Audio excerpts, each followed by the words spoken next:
pokok dari kekuatan tubuh seseorang ya, atau inti dari kekuatan tubuh seseorang, seorang beriman pastinya, yang beriman pada Allah, adalah apa yang dijelaskan oleh Nabi Allah SAW, yaitu Rasulullah yang kita cintai, yang mana beliau menjelaskan bahwa tubuh kita ini punya panglima, ya, tubuh kita ini punya panglimanya.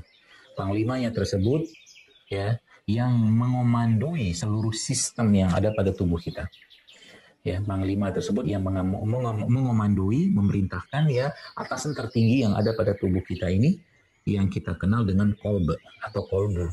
Yang Nabi SAW sampaikan kepada kita semua dalam sebuah hadis ya, ala wa inna fil jasad mudghah wa iza sala jasad kulluhu wa iza fasada jasad kulluhu. Kata Nabi SAW bahwa tubuh manusia itu ada segumpal daging di sana. Kalau daging itu baik, baiklah semua, daging itu rusak semua. Kita akan bahas nanti untuk sekalian, mudah-mudahan Allah mudahkan dan semoga Allah cukupkan waktunya sampai nanti bagaimana hal-hal yang ada di depan saya seperti ini ya. Ada tomat, ada bawang, ada jahe, ada kunyit, ada kacang, ada bawang putih, ada serai. Itu sebenarnya dia berefek ke tubuh kita baik secara fisik ataupun non fisik. Ya, mungkin Anda tidak percaya. Ya, tadi pernah saya bertemu dengan beberapa peruqyah. Ya, beberapa nanti ini ada penjelasannya nanti, insya Allah. Jadi mereka menjelaskan bahwa ternyata ketika mereka ya sedang meruqyah seseorang, lalu orang itu sudah stabil lah katakanlah seperti itu. Kemudian setelah diruqyah sudah tenang ya, Bapak sekalian, itu subhanallah ya wanita tadi atau pasien tadi gitu kan akhirnya diberikan minuman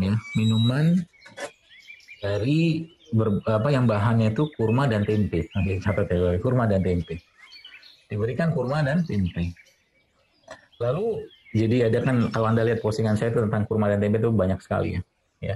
Jadi setelah diminumkan atau diberikan minuman bahan bakunya kurma dan tempe tadi itu, subhanallah, wanita tadi bereaksi Bapak sekalian seperti halnya saat dia diruqyah. Jadi wanita tadi bereaksi seperti halnya saat dia diruqyah. Kebayang ya, jadi tadi udah tenang nih, dia setelah diruqyah, tiba-tiba bereaksi dia. Bereaksinya itu seperti saat dia diruqyah. Jadi sempat saya bertanya kepada kepada teman-teman peruqyah itu kira-kira kesimpulannya apa menurut mereka kata. Karena saya nggak paham karena nggak lihat, nggak di situ kan.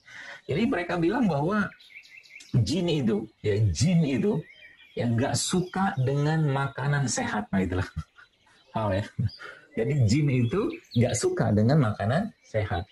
Semua makanan-makanan yang tidak sehat ya, yang cenderung merusak tubuh seseorang, Bapak sekalian, maka dia bisa mengakibatkan perubahan sikap atau perilaku pada diri seseorang. Nanti kita akan bahas itu. Tapi sebelumnya kita akan masuk ke poin pertama. Poin pertama tentang panglima tadi ya, panglima tadi berupa kolbu tadi ya. Nanti ada urusan ada kolbu, iman, ruh ya atau jiwa ya. Sebelum mungkin kita sebut dia satu bagian sebenarnya dengan kita sebutkan dengan iman saja atau mungkin jiwa atau iman seseorang. Maka kata kuncinya sekalian, kata kuncinya kalau kita bicara sekarang ya mau COVID atau tidak, mau wabah atau tidak, maka keimanan seseorang yang beriman kepada Allah pastinya ya, keimanan dia itu atau imunnya dia adalah imannya dia. Jadi imunnya seseorang itu adalah imannya dia. Itu poin penting harus Anda catat. Kalau sempat Anda lihat postingan saya di Instagram tentang prone position ya, prone position itu gerakan sujud yang dilakukan sebenarnya dokter di Amerika atau di Australia saya lupa ya.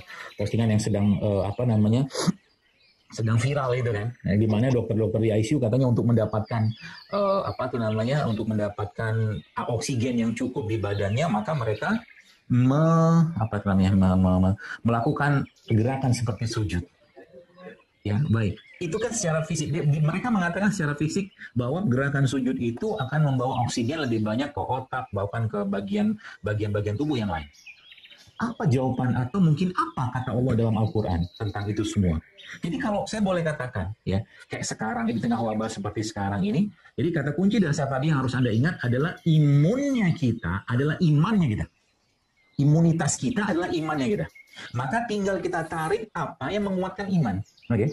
Kita tarik apa yang menguatkan iman. Nah, kita bicara tentang masalah, kita bicara tentang keadaan apapun. Apa yang Allah jelaskan dalam Al-Quran? Allah katakan wasta'inu atau ista'inu bisobri wassalah. Ya, ista'inu bisobri wassalah. Kata Allah Subhanahu wa taala, mintalah pertolongan kepadaku dengan sabar dan sholat.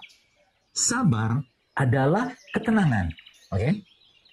Tadi kita lihat ke orang yang sabar, kata Nabi kan sabar itu ya banyak versi sabar. Tapi kata Rasulullah, ulama menjelaskan bahwa sabar itu seperti apa sih, atau mungkin apa saja sabar itu. Ya, sabar itu ada beberapa macam. Ya, secara umum sabar dalam melakukan ketaatan, sabar istiqomah di situ, dan sabar dalam meninggalkan maksiat. Itu kan tenang itu.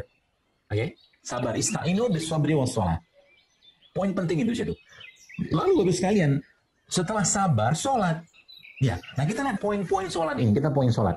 Subhanallah, Bapak sekalian. Ya, kalau kita bicara tentang sholat sebagai salah satu tiang pokok seorang beriman, ya seorang Muslim ya, maka pernah saya jelaskan juga bahwa sebenarnya gerakan-gerakan pada sholat ya itu banyak sekali efeknya ke tubuh kalau dikerjakan dengan benar. Itu sebabnya Nabi katakan apa? Sholu kama ra'aitumuni usolli, kata Nabi.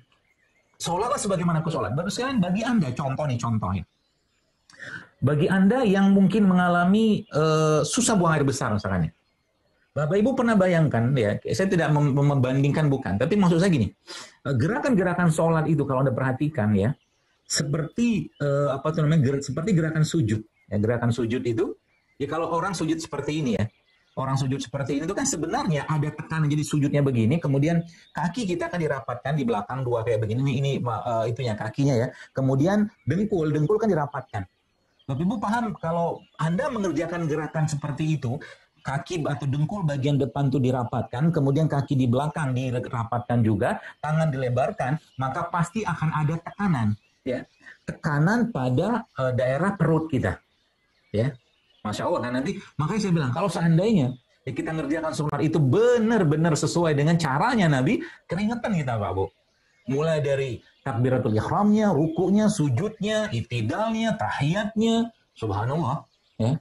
Jadi saya katakan tadi, kita kembali ke konsep. Jadi premis umumnya apa yang kita dapatkan di sini? Premis umumnya adalah kalau mau meningkatkan keimanan, ya, atau mau meningkatkan imun kan, menggunakan metode iman, ya. Jadi kalau mau meningkatkan imun menggunakan metode iman, maka naikkan standar atau naikkan hal-hal yang berhubungan dengan ibadah yang kita bisa kerjakan. Karena semua ibadah, semua syariat dalam Islam meningkatkan imunitas.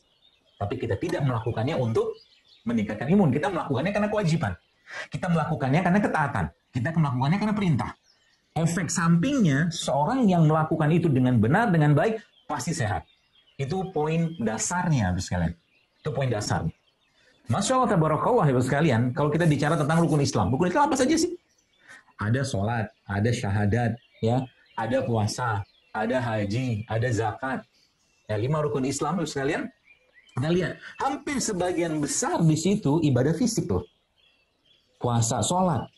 Ya, sholat sudah dijelaskan. Kita mungkin belum pernah mikir kenapa atau apa hikmah Allah perintahkan kita sholat subuh.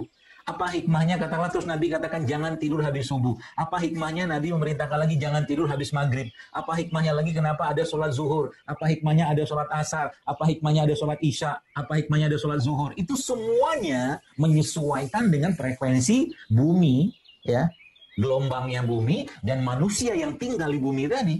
Makanya orang-orang yang sudah terbiasa sholat tepat waktu, orang-orang yang sudah terbiasa sholat, terus saya katakan sholat gitu kan, ketika dia tidak melakukan ketaatan tadi, maka pasti dirinya akan cemas, was-was, takut, gelisah, nggak enak. Anda yang biasa baca Quran katakanlah satu hari, misalkan 1 juz atau mungkin 1 halaman atau berapapun yang istiqomah, coba nggak usah kerjakan sehari. Tiba-tiba Anda merasa kok kayaknya ada yang hilang dalam hidup saya.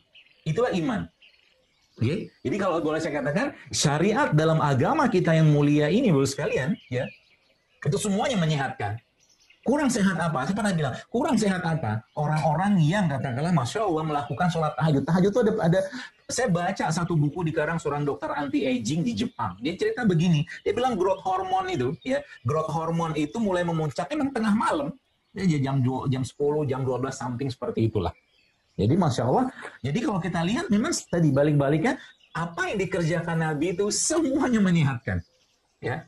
Tapi lagi-lagi saya sampaikan, kita tidak mengerjakannya untuk sehat. Jadi pernah saya bilang, orang-orang yang lagi misalkan maaf lagi kena penyakit-penyakit kanker gitu kan, penyakit-penyakit degeneratif. Bahkan saya pernah bilang katakanlah rumah sakit Islam itu bukan cuma sekedar slogan rumah sakit Islam.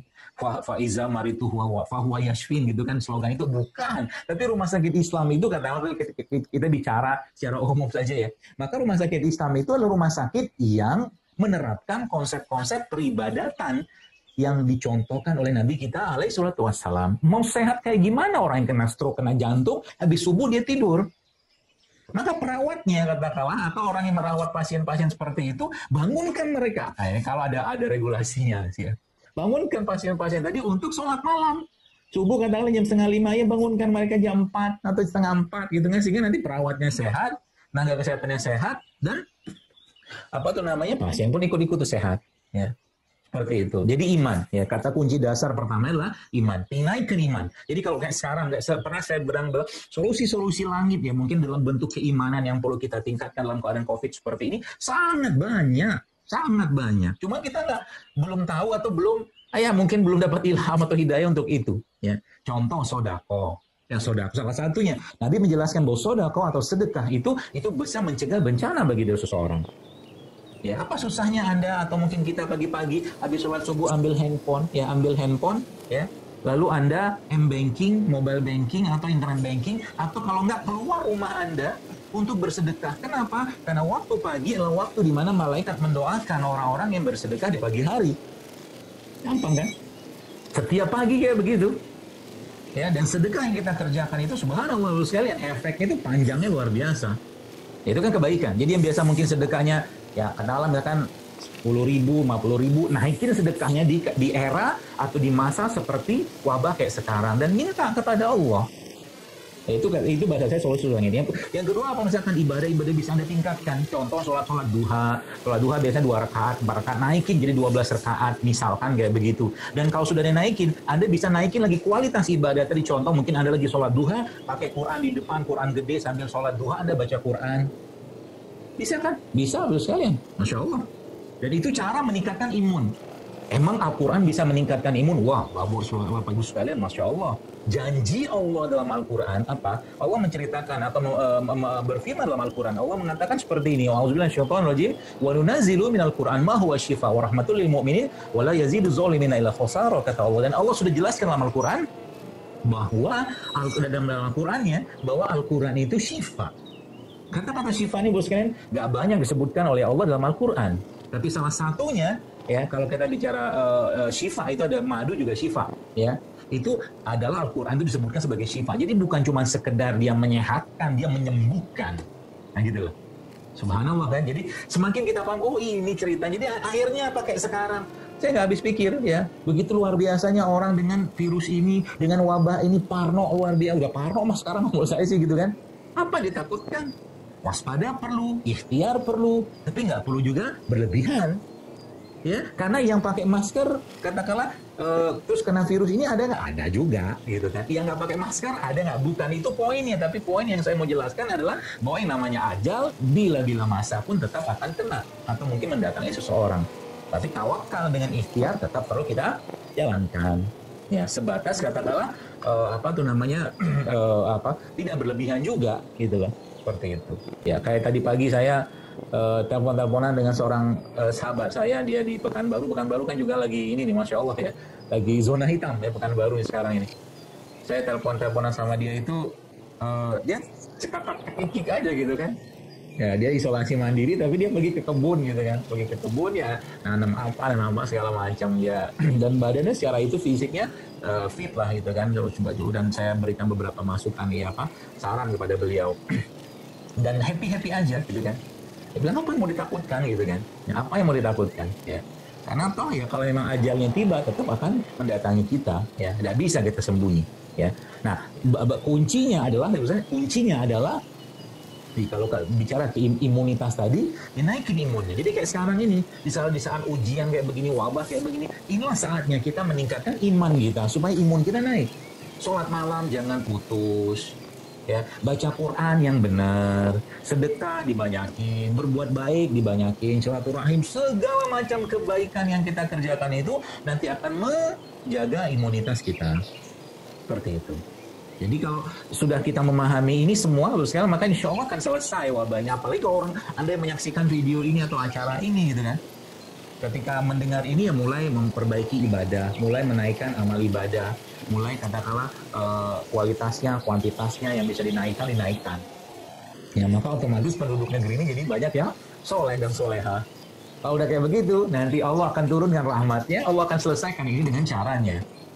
Ya, gampang kan gampang. Maka jangan itu ya, jangan kita menomor duakan ikhtiar langitnya, kan. Jangan. Ya. Saya katakan wallahi demi Allah saya katakan, kalau seandainya kita menggunakan Al-Quran saja ya untuk menguatkan tubuh kita sudah cukup Bapak sekalian. Tadi masalahnya Al-Quran itu bukan nggak bisa masuk ya, nggak banyak memberikan vibrasi atau getaran ke badan kita. Saya katakan lagi, apalagi wallahi saya katakan kalau Anda pakai air Zam-Zam kata Nabi apa? Zam-Zam 5 syuribalah. Zam-Zam itu sesuai dengan apa yang diniatkan oleh orang minumnya. Banyak orang minum Zam-Zam ya untuk sehat segala macam. Ulama-ulama zaman dulu, bahkan Umar bin Khattab radhiyallahu anhu mengatakan dalam sebuah asar, dia meminum air Zam-Zam niatnya apa? Ya Allah, semoga dengan air Zam-Zam yang aku minum ini engkau hilangkan dahagaku di padang mahsyar. Coba minum Zam-Zam. Jadi minumin sekarang, minta nanti tuh. Imam Syafi'i meminum air Zam-Zam minta dimudahkan untuk menghafal Al-Quran. Ya, jadi kalau ini yang saya bilang, coba kita perbaiki iman sehingga nanti apa? Itu gampang sebenarnya. Nanti baru kita bicara di imunnya ya, seperti itu. Ya, jadi Zam-Zam segala macam ya, sholat, wudu, ya, subhanallah. Itulah sebenarnya cara kita meningkatkan imun ya. Bagi orang-orang beriman sekalian itu mudahnya tuh kayak begitu. Ya, mudahnya gitu. Jadi Allah mempermudah itu semua. Ya, permudah. Apa-apa yang dijelaskan oleh Allah dalam Al-Quran, dijelaskan oleh Nabi kita Sallallahu Alaihi Wasallam dalam hadis-hadis yang mulia dari beliau, kita praktekkan saja. Tadi cerita tentang puasa, kayak sekarang ini boleh saya katakan, saatnya umat Islam memperbanyak puasa sunnah. Apa ada hubungan puasa dengan imunitas? Waduh Bu, Pak, banyak banget penjelasan dari ilmuwan kalau kita bicara tentang research-nya ya, atau mungkin penelitiannya. Banyak sekali penelitian yang menjelaskan tentang hubungan antara puasa dan imunitas seseorang, banyak ya. Jadi puasa itu salah satu cara, metode itu bagian dari Islam. Tapi lagi-lagi saya sampaikan, kita melakukannya bukan untuk kita melakukannya untuk taat ya, kita melakukannya karena ketaatan dan kewajiban kita kepada Allah Azza wa Jalla dan petunjuk dari baginda Nabi alaihi salatu wassalam. Jadi itu ya poin pertamanya, iman. La in syakartum la azidannakum wa la in kafartum inna 'adzab